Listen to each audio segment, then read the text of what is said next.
నమస్తే, నేను Kavitha. Welcome to the program queen. ప్రస్తుతం మనతో పాటుగా ఉన్నారు Taruni NGO founder director doctor Mamatha రఘువీర్ గారు. మనం మాట్లాడుకోబోతున్నాము వారసత్వంగా వచ్చేటువంటి ఆస్తుల గురించి. మమతా గారు నమస్కారం అండి. నమస్కారం మ్యామ్. సో మమతా గారు, ఇప్పుడు యూజువల్గా ఒక డైవోర్స్ తీసుకుంటారు మహిళలు. తీసుకున్న తర్వాత మనోవర్తి కింద వాళ్ళకి ఎవ్రీ మంత్ ఇంత పే చేయాలి, లేకుంటే శాలరీలో ఇంత ఇవ్వండి అనేది ఉంటుంటుంది, లేకుంటే పిల్లల కోసం వాళ్ళ చదువు కోసం ఇవ్వండి అనేది ఉంటుంది. అందులో మనోవర్తి కింద ఆస్తిని కూడా రాసి ఇవ్వచ్చా, లేకుంటే కేవలం డబ్బు మాత్రమే ఇవ్వాలా? అలా ఏం లేదండి. స్త్రీ మామూలుగా కోర్టులలో ఏం చేస్తారంటే స్త్రీ ఎలా కోరుకుంటే అలా ఇవ్వమనే చెప్తారు. మనోవర్తి అనేది ఒక హక్కు. ఎందుకంటే మ్యారేజ్ చేసుకుంటామని మనము ఏదైతే అటు ముస్లింలో కానీ, హిందూలో కానీ, క్రిస్టియన్లో కానీ ఓస్ తీసుకుంటాం. అంటే కొన్ని ఒప్పందం చేసుకుంటున్నాం మ్యారేజ్లో. నేను భార్యని చూసుకుంటాను, ఆమె చనిపోయేంత వరకు భార్యని వదిలిపెట్టకుండా చూసుకుంటాను అని అనుకున్నప్పుడు ఆమె తర్వాత ఎలా బతకాలి, ఒకవేళ విడాకులు ఇచ్చాక ఆమె ఎలా బతకాలి అనే అంశం మీద ఖచ్చితంగా ఆమెకి మనోవర్తి ఇవ్వాలి అనేది మనకి చట్టాలు చెప్తున్నాయి. హిందూ వివాహ చట్టం కానీ, ముస్లిం వివాహ చట్టం కానీ, ఇవన్నిట్లో కూడా ఉన్నాయి. ముస్లింలలో అయితే మెహర్ అని ముందే నిర్ణయిస్తారు. పెళ్లిలోనే ఎంత ఇవ్వాలి ఈమెకి ఒకవేళ విడాకులు ఇస్తుంటే. అలా అది ఇవ్వకపోతే ఆమె కోర్టుకు కూడా వెళ్ళి వాయిదా పద్ధతిలో కూడా ఇయ్యమని కోర్టు ద్వారా ఆర్డర్ తెచ్చుకోవచ్చు. లేదు అంటే ఆమెని దాన్ని ఆస్తిని కూడా బహుమతిగా ఇవ్వచ్చు. తర్వాత ఆమెకి ఈక్వల్ రైట్ ఉంటుంది ఆస్తి మీద. సో అందువలన ఆమెకి ఖచ్చితంగా అదంతా ఆమెకే చేరుతుంది. బట్ హిందువులలో ఏమైపోతుంది అంటే కట్నం ఇచ్చాం కాబట్టి వీళ్ళకి ఆస్తులు ఇవ్వక్కర్లేదు.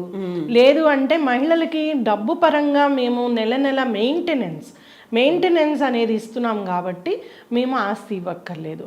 చాలామంది భర్తలు విడాకులు తీసుకుంటామన్న స్త్రీలని చాలా హెరాస్ చేస్తున్న కేసులు ఉన్నాయి. మళ్ళీ కూడా కోర్టుల గడప ఎక్కుతున్నారు మహిళలు. ఎందుకంటే ఆస్తి వస్తే పిల్లలకి దక్కుతుంది అన్న ఆలోచన ఆడవాళ్ళది. కానీ భర్త ఏంటంటే ఆస్తి ఏమైనా సరే భార్యకి చెందకూడదు, పిల్లలకి కూడా ఇవ్వకూడదు. విడాకులు ఎందుకు తీసుకుంది? పొగరు కాబట్టి తీసుకుంది. నా నుంచి దూరం అయ్యి ఎలా బతుకుతుంది నేను చూడాలి.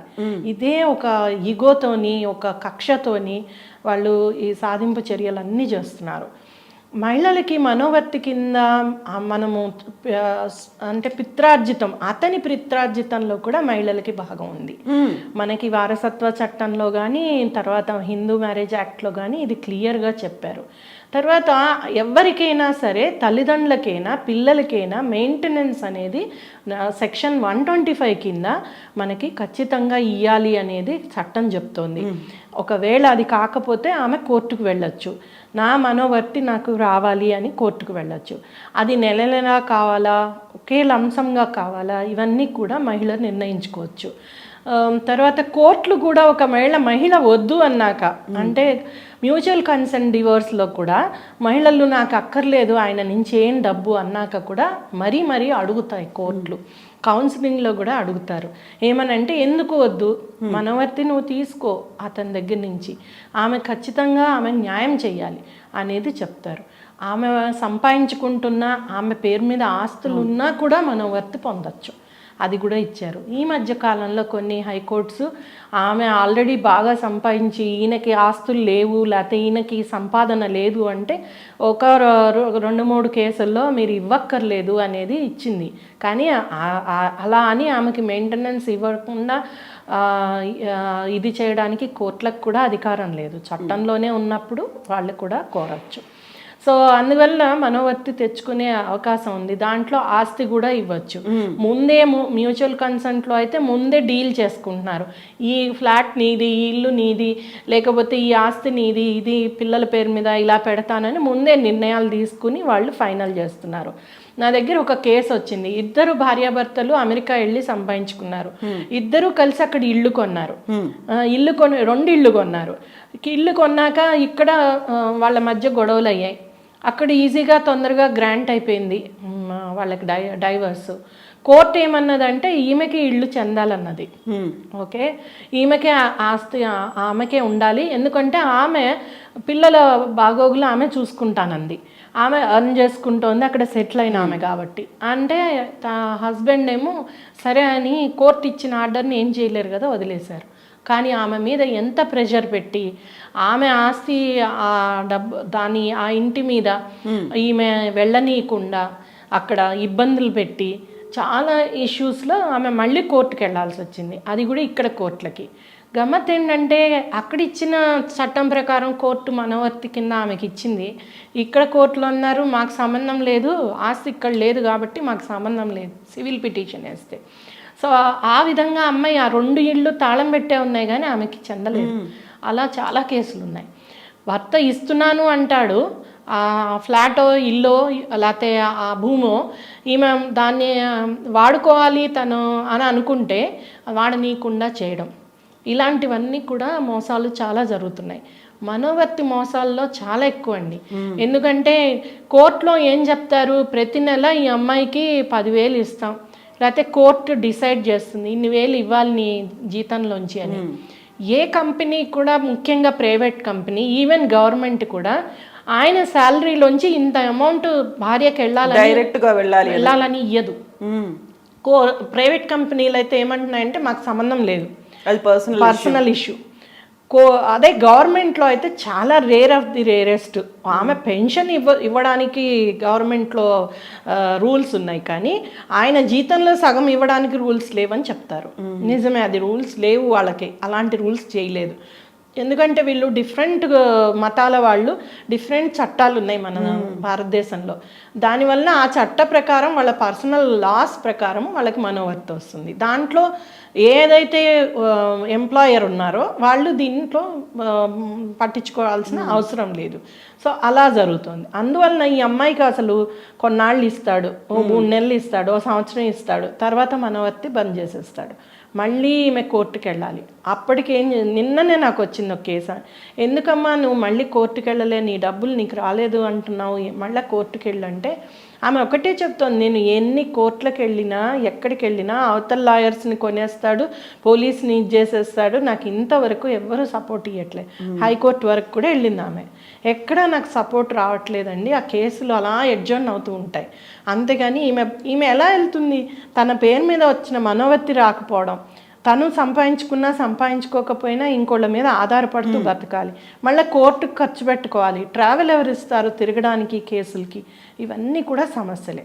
అందుకే నేను అంటాను, మనోవర్తి అనేది భర్తలు వీళ్ళు డిసైడ్ చేసేటప్పుడు కోర్టు కూడా కాస్త ఆలోచన చేసి ఏమైనా సరే మీరు ఆ అమ్మాయి పేరు మీద ఇంత ఇచ్చేసేయాలి, లంసమే తీసుకోవాలండి. ప్రతి స్త్రీ కూడా ఒకేసారి తమకు వచ్చే అమౌంట్ని తీసుకోవడమే బెటరు. చాలామంది అనుకుంటారు మనకి ఏళ్ళకేళ్ళు రెగ్యులర్గా ఇన్కమ్ వస్తుందని. అలా రాదు. ఎందుకంటే వీళ్ళు కూడా అలా ఉండరు, అంత న్యాయబద్ధంగా ఉండరు. విడిపోయాక కొన్ని కోపతోపాలు ఉంటాయి, ఈగో క్లాషెస్ ఉంటాయి. పక్కన చెప్పేవాళ్ళు కూడా ఏమంటారంటే చాలే ఇచ్చావులే, ఎన్నాళ్ళు ఇస్తావు, ఆమె కూర్చుని తింటోంది, ఆమె ఎంజాయ్ చేస్తోంది, నువ్వు కష్టపడుతున్నావు. ఇంకా కొన్ని చూశాను, నువ్వు అప్పుల పాలవుతున్నావు, నువ్వు ఇచ్చుకోలేకపోతున్నావు, ఇవే చెప్తారు తన వైపు వాళ్ళు, అబ్బాయి వైపు. సో అదొక సమస్య. సో అందుకనే వాళ్ళకి జీతాలు ఉంటే ఆ జీతాల నుంచి ఖచ్చితంగా ఈ అమ్మాయికి వెళ్ళాలి. లేదు అంటే మొత్తం ఒకేసారి తీసేసుకోవాలి. ఇవి 2. లేదు ఆస్తులు ఉన్నాయి అంటే కోర్టు కూడా మనోవర్తిలో ఇచ్చిన ఆస్తులు అప్పటికప్పుడు వీళ్ళ పేరు మీద రిజిస్ట్రేషన్ చేసి ఆ డాక్యుమెంట్ సబ్మిట్ చేయండి అని అడగాలి. అది అడగట్లేదు కోర్టులు. తర్వాత అది ఉంది అంటే కోర్టు ఇష్టం అది. కోర్టు అమ్మాయికి హెల్ప్ చేయడానికి అడగచ్చు.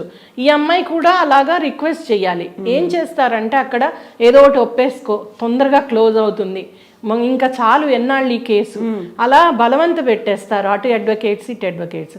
ఈమె కూడా రేపు తెచ్చిస్తా అన్నాడు కదా డాక్యుమెంట్స్ రిజిస్టర్ చేసి అని అనుకుంటుంది. అది ఎప్పటికీ కాదు. అలా చాలా కేసులు ఉన్నాయి. ఆమె పేరు మీద చెయ్యడు, రేపు పొద్దున్న సడన్గా అమ్మేస్తాడు, ఈమెకు తెలీదు. ఇలాంటివి కూడా ఉన్నాయి.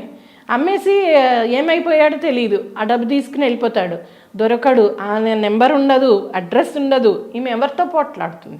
కోర్టు కూడా అంటుంది అతను వేరే బోర్డ్స్ ఆర్ నాట్ నోన్, ఇంకేం పోట్లాడతావు, అంత జరుగుతోంది.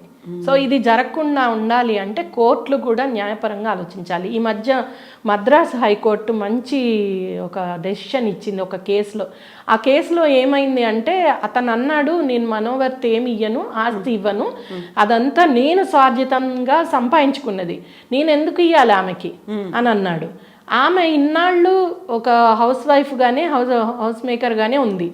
అయితే కోర్టు ఒక్కటే చెప్పింది, హైకోర్టు, ఆమె ఇన్నాళ్ళు కష్టపడి నీ ఇంట్లో నీ పిల్లల్ని నీ కుటుంబాన్ని చూసుకుంటూ నీ బాగోగులకి నీ అభివృద్ధికి హెల్ప్ చేసింది కాబట్టి ఆమెకి సమానమైన అవకాశం ఉంటుంది, హక్కు ఉంటుంది, ఆమెకు కూడా ఈక్వల్గా రావాలి. అంటే మహిళ చేస్తున్న పనికి ఎక్కడ దానికి విలువ కట్టరు, గుర్తింపు ఉండదు, విలువ కట్టరు. నువ్వు హౌస్ వైఫ్గా అంటే ఎంత పని చేస్తావు ఇంట్లో, వాటికి వాల్యూయే లేదు. చాలా కంట్రీస్లో కూడా అసలు అలా ఇంట్లో చేసే పనికి, మహిళ చేసే పనికి వాల్యూ ఇవ్వరు. కొన్ని కంట్రీస్లో అలాంటి వాటికి వాల్యూ కట్టారు. ఈ మధ్య జరిగిన ఒక అసెస్మెంట్ ప్రకారము మహిళ చేసే పని 45,000 జీతానికి చేసే పనితో ఈక్వల్. అది కూడా ఎవ్రీ మంత్ మెట్రో సిటీస్లో 45,000 సంపాదించేంత దానికి విలువ కట్టాలి అనేది వచ్చింది. అంటే గవర్నమెంట్స్ నిజంగా విలువ కట్టాలి అంటే వీటికి డబ్బు ఉండదు, అంత ఎక్కువ పని చేస్తారు మహిళలు. అందుకే అంటున్నాను, ఈ ఆస్తిపాస్తుల్లో వాళ్ళకి ఏ హక్కు ఉన్నా వాటిని మనోవర్తిలో తీసుకునేటప్పుడు ఖచ్చితంగా రాయించుకోవాలి, ముందే రిజిస్టర్ చేయించుకోవాలి, లంసంగా తీసుకుని FD అయినా వేసుకోవాలి. ఇవన్నీ క్లారిటీ తోటి ఆలోచించి చేసుకోవాలి. నాకు నిన్న ఒకళ్ళు విడాకులు తీసుకున్న ఒక అమ్మాయి చెప్తోంది, వాళ్ళు ఇవ్వాలి మేడం, కానీ వాడు డబ్బు ఎందుకు, నాకు ఇంకా నా లైఫే నాశనం చేశాడు అంటే ఎంత బాధ అమ్మాయిలో. వాళ్ళు కలుసున్నది 1 ఇయరే, 1 ఇయర్కే వాళ్ళ బాగా చదువుకున్న వాళ్ళు, అయినా కూడా ఇంత మోసం చేశాడు, ఇంత ఇది చేశాడు, 5-6 ఏళ్ళు నన్ను కోర్టుల చుట్టూ అనుభవించి ఉంటుంది. ఎంత టార్చర్. ఇప్పుడు నేను బాగున్నాను మేడం, ప్రశాంతంగా ఉన్నాను, వాడు డబ్బే అక్కర్లేదు. అలా చాలామంది మహిళలు కోర్టుల చుట్టూ తిరిగి విసిగిపోయి మనోవర్తి కోసం ఇంకా వదిలేసిన వాళ్ళు ఉన్నారు. అంత ఘోరంగా ఉంది పరిస్థితి. పోలీసులు అటు కోర్టులు ఏమి చేయలేకపోతున్నాయి. అందుకే ఈ చట్టాల్లో మార్పు రావాలండి. అంటే చట్టం ఒకటి ఉంది ఇంత ఇవ్వాలి అని, కానీ దాన్ని అమలు చేయడంలో ఒక ఏజెన్సీ లేదు.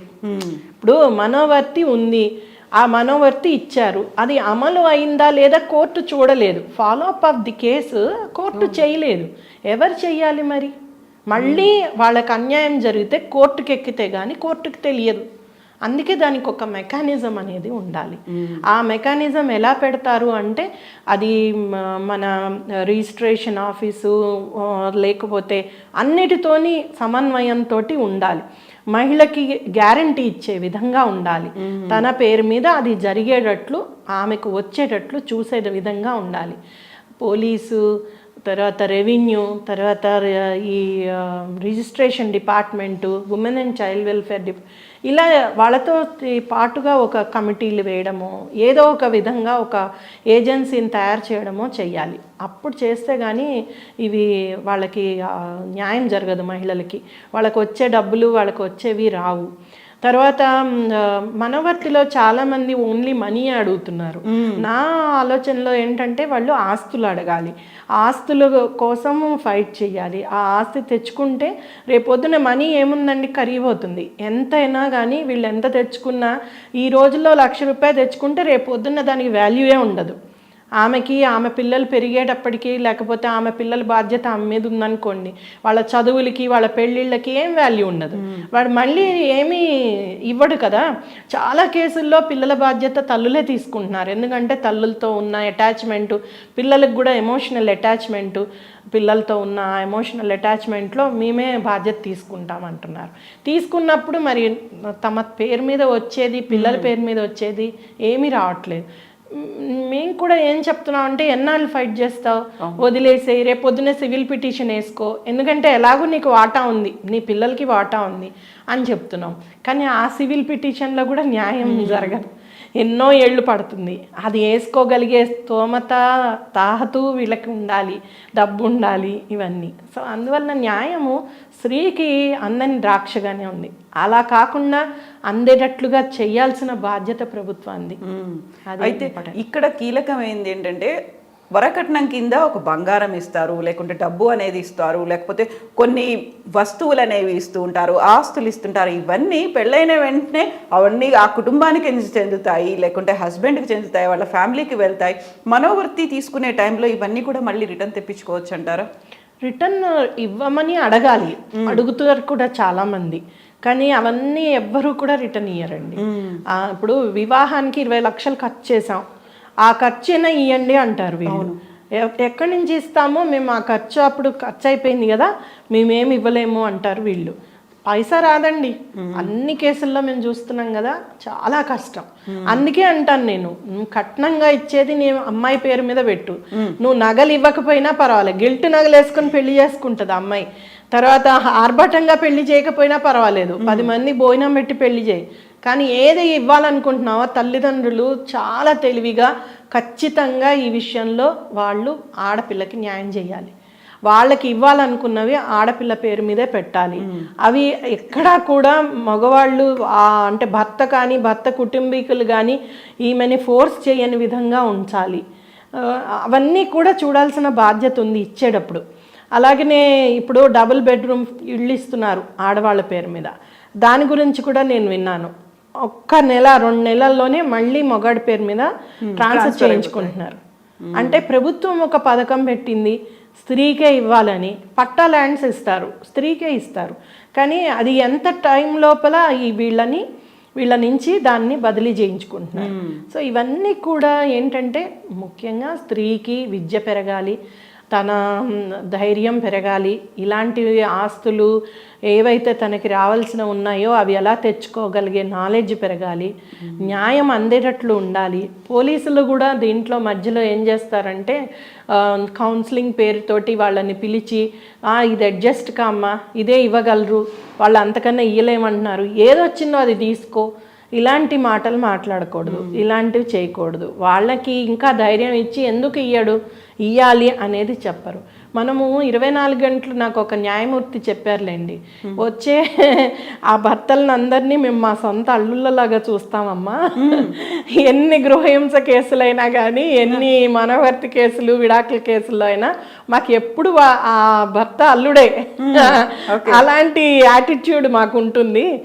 ఏం చేద్దాం, ఇది పోదు, చాలా మర్యాదపూర్వకంగా చూస్తాము, అందువల్లనే స్త్రీలకు న్యాయం చేయలేకపోతున్నాం అని అన్నారు. చాలా నిజం అది.